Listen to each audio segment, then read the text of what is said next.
welcome to this edition of Beyond the Politics, a regular examination of the events happening right here in the behind the scenes to make it all happen. I'm your host, Paul Martin. Joining me, a very special guest, the commander of CFB Trenton, Colonel Leif Dahl. Good morning, Paul. How are you? Good, how are you? Good. So this has been the first time we've had a chance to have the commander of CFB Trenton on the show in the 3-year run, so I'm very honored to have you here, and thank you for making the time. As Canada's busiest air base, of course, many things are going on. So we're going to talk about just a background for people who don't know about basic operations. We're also going to talk about some specific things that have been happening in the near and not so near past. And we're going to look forward to the future, including a very entertaining event, a little bit of a tease there, that'll be happening next year, and possibly not just here, but as more of a regional event here in the Quinte region and beyond. So let's start with our first off, base operations and activities. So of course, CFB Trenton is Canada's largest air base. There are very few air operations that go on anywhere within Canada and, of course, moving around the world from our Canadian posture that don't involve A-Wing CFB Trenton. But one thing that a lot of us don't know or don't spend a lot of time thinking about is one of the primary responsibilities of the base, which is search and rescue. So how big a part of the operations on a day-to-day basis is search and rescue at CFB Trenton? And can you talk a little bit about it, including the area they cover? Because it's quite vast and probably much larger than people would think. Yeah, 100%, Paul. What's called the Trenton SAR region is indeed the largest SAR region that we have in Canada. The map is basically chopped in three. You have East Coast, West Coast, but obviously focuses on the oceans.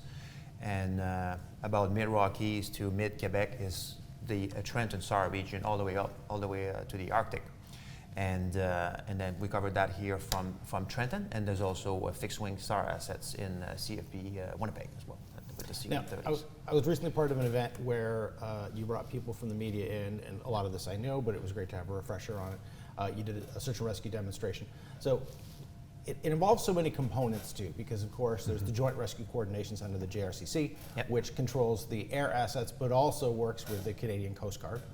And as well, as we were told, it's an interoperational agency, which is to say you often use civilian and or ground assets that aren't necessarily military, and you have to coordinate with agencies like the OPP for access and things like that as well. So how big an undertaking is that, and how important is it to maintain those relationships to make that work as well as possible? Yeah, 100%. The SAR response in Canada is definitely a joint enterprise, not only joint in terms of Navy, Army, Air Force, but with other government department, Coast Guard, Public Safety, all police forces, OPP, RCMP, you name it. And absolutely, there's also folks, civilian organizations called CASERA, that have volunteer that can board our aircraft to be used as spotters and so on and so forth, do ground search. Some folks have their own dogs trained for tracing folks, and we can, and the center you just described that's located here in Trenton, JRCC, will leverage these resources based on the scenarios and use them as they see fit. The CAF will have the fixed-wing SAR assets, which here we have in Trenton. It's the C-130. As of today, actually, it's a C-130J model that's holding 24/7 SAR now. We did a successful transition from the H, the older version. And rotary wing assets, the Cormorants, and here in Trenton, the Griffin. We had the Cormorants, if you remember, a few months actually, between 2004, 2005, and then we transitioned to the Griffin. Now, talk about, part of the thing we did during the media day was we got to actually see a live demonstration of what basically a spotting operation was, and then they did the drop of assets into the area, people parachuting in, then putting someone in a position where they could be airlifted out, the airlift, and then of course also the extraction. So there's a lot of pieces that go into this, but one of the things I was impressed with too was if you want to be a SARTEC, the person who actually goes down to deal with someone who's injured, crash site, marine incident, it could be in the remote north. You have to be extremely strong. They have a lot of equipment they have to carry. You have to have paramedic training. You have to be able to deal with a wide range of possible medical emergencies. You have to have survival training in case you can't be extracted because of the weather. And you have to be able to parachute out of a plane and basically hit a target in sometimes very challenging weather conditions. Very selective process. How proud of you are the people that do this every day? Because literally, I said they're basically like superheroes who have parachutes instead of capes. Yeah, that's a good characterization. I admire them quite a bit. And I had the privilege to do my first assignment here in Trenton at 424 Squadron, a search and rescue squadron. And you know, throughout the years, I've often asked myself, like, why the SAR is attached to the military. Some other nations it's not necessarily attached to the military. It'll be attached to Coast Guard, in the U.S. Mostly. And I think the answer to that is those SAR search and rescue technicians, SAR-techs we call them. They're very, very highly trained. They're soldiers first. You can join a CAF at any trades. You do 2 to 3 years, and then you can ask to become a SAR-tech. And as you described, you go to CFB Comox and you get extensive training on medical, obviously parachuting, diving, mountain climbing, surviving. I'm probably forgetting. Like they're a very, very, very capable individual. And doing a search and rescue operation is essentially 2 phases. You have like the search phase, which is often the longest, when we actually look for something, when we would pull these resources from the ground, the cops, the Coast Guard, and then the rescue phase, where the SAR-techs becomes really like at the forefront of the operations. Are they going to jump? Are they going to get inserted via helicopter? Are they going to jump? And if there's a road, they can be extracted via vehicles as well. I mean, all scenarios on the table, obviously, to make it as efficient and as beneficial for the person that needs rescuing. And then there's the concept of support. When they were talking about it, they said, you know, they might not be able to be extracted right away. Mm-hmm. As a result, they might not be home for dinner with their family that's home that particular day.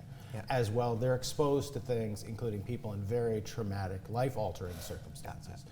So it brought to mind, how extensive is the support network at CFB Trenton, and how important is it to make sure that people like SAR-techs, like pilots, like people who have overseas deployment, have the kind of support with their family day to day, and as well for their psychological well-being?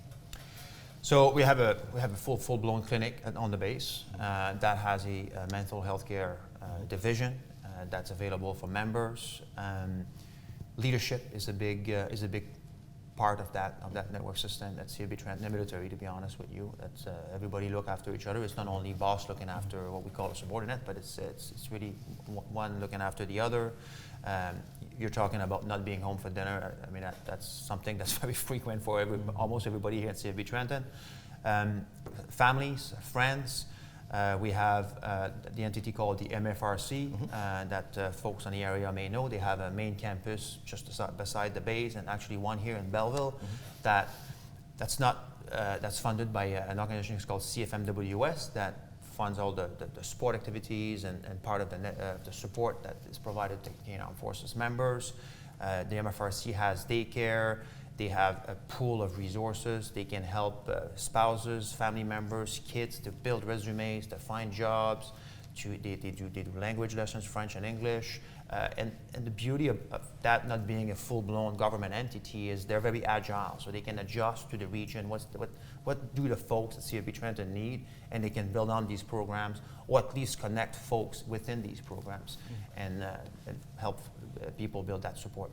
Well, let's talk about the base as a whole. So there we talked about one very specific aspect, and we're going to talk about others. Yeah. How big is the base? Because this is the other thing too. People probably don't have an idea of how large CFB Trenton is, not just in terms of military personnel, but also there's a huge civilian workforce that goes there each and every day. Yeah, that's true. I mean, the base itself, what we call CFB Trenton, I mean, that's one entity, and then you often hear the term 8 Wing. 8 Wing is the operation entity that's nested within the base.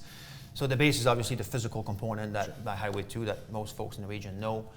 It also includes Mountain View, Point Petrie, and CFS Alert in the Arctic, believe it or not, is part of the CFB Trenton construct. And then the wing is the flying units, the transport units, the 2 movement squadron that loads and unload the aircraft, the maintenance, and so on and so forth. CFB Trenton is about 4,000 people, over 500 plus civilian employees, public servants, and some of them contractors for others. It's a big team. So, and as part of that team, of course, and we talk about the physical structure, part of it is you have to provide accommodations for some, you certainly have to provide the working conditions, the infrastructure as far as that goes. What kind of things are coming up, and what's the status of construction right now on the base? What kind of projects are underway that people might see?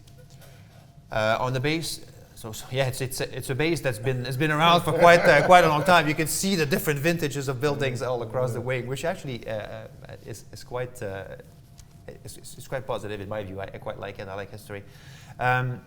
So we're still working on finishing some of the newer building that folks have seen in the last few years. I'm talking about Hangar 6, that's the big one with the big RCAF rondel. There's still some finishing to be done on that one.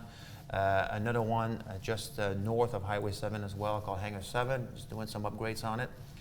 And you may have read in the media in an article a few weeks ago, an entity that does not belong to 8 Wing, but is CFB Trenton, it's physically here, that is building that's already there, that's building a new project just north of the tracks, we call it, on that empty land there. They're undergoing a significant expansion, so they're building something new, and we can recapitalize the building they're using right now for the needs we have. Because this is the training center? That is that's called CJARO. Okay, sure. Yeah, that's what it is. And as well, the same article, we're talking about an ammo depot that's going to be built just beside it as well. I don't have timelines on that yet. Sure, okay. Top leader, you're not the only leader. Talk about the other members of your command team. Yeah, indeed. Not the only one, and not the top one, I guess, from a hierarchy perspective. From another perspective, I guess it's up for debate.